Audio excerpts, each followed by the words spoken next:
Rajshahi silk হলো বাংলাদেশের রেশম পণ্য। আর এটা এত পরিমাণে বিখ্যাত, আর বিখ্যাত হওয়ার কারণ হচ্ছে মানের ফেব্রিক বা পোশাক, বিশেষ করে শাড়ির জন্য। আসসালামু আলাইকুম, welcome to my another video. I hope আপনারা সবাই ভালো আছেন এবং সুস্থ আছেন। তো চলেন আজকে রাজশাহীর সব থেকে বিখ্যাত একটা জায়গায় ঘুরতে যাব, যেটা শাড়ির জন্য একদম বিখ্যাত। তো ঝটপট করে রেডি হয়ে নিছি, আর রেডি হওয়ার পর এখানে আমি একটা স্ন্যাপ ভিডিও নিচ্ছিলাম। আর তারপর আমাকে সবাই ডাকাডাকি করতেছিল। আর তারপর বের হয়ে একদম ডিরেক্ট চলে গেলাম তাদের কারখানাতে। আর আমি গেছিলাম সোপুরা সিল্কে। আর তাদের অনেকগুলো আউটলেট ছিল, কিন্তু ভাবি আমাকে বলতেছিল যে এই আউটলেটটা আমার সব থেকে বেশি ভালো লাগে। আর এইখানে ভিডিও করার পারমিশন এই জন্যই ছিল যে তারা চাচ্ছিল যে যারা দেখতে আসবে তারা দেখুক, ভিডিও করুক, পুরা দেশের বাহিরে সব জায়গায় যেন ছড়িয়ে পড়ে। যার কারণে সবাইকে তারা ভিডিও করতে দিচ্ছিল, ছবি করতে দিচ্ছিল। আর এইটা তো নিজের হাতে একদম করতেছে তারা, আর আমি তো নিজের হাতে স্পর্শ করে পর্যন্ত দেখছি।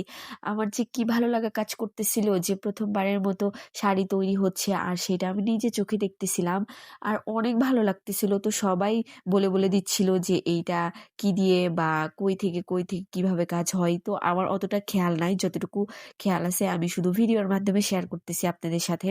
তো এইখানে যে শাড়িগুলো তৈরি হচ্ছে, এটা শুধু একদম অরিজিনাল সুতা দিয়ে তৈরি, যেটা হচ্ছে রেশম পোকা থেকে তৈরি হয়।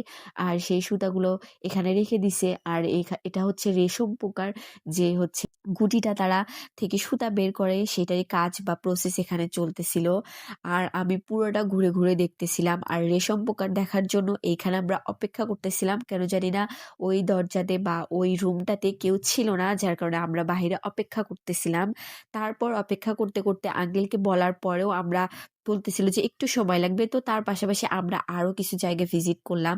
আর এইটাতে তারা যে সিল্কের রন্নাগুলো ছিল, সেখানে তারা অনেক সুন্দর করে ঝুলরি সেট করতেছিল, যেগুলা কিন্তু তারা তাদের অনেক মন দিয়ে বা মনোযোগ দিয়ে কাজ করতেছিল। আমি ভিডিও করতেছিলাম বলে তারা সবকিছু বিস্তারিত জানাচ্ছিল।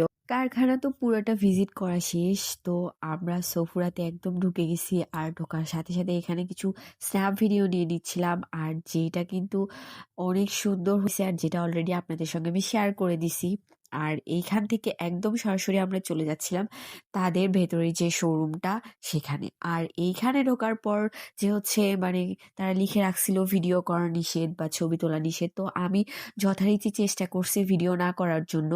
আর নিচের সেক্টরে একদমই ভিডিও করি নাই, কারণ যেহেতু লেখা আছে প্রত্যেকটা সেক্টরে সেক্টরে, যার কারণে আমি একদমই ভিডিও করিনি।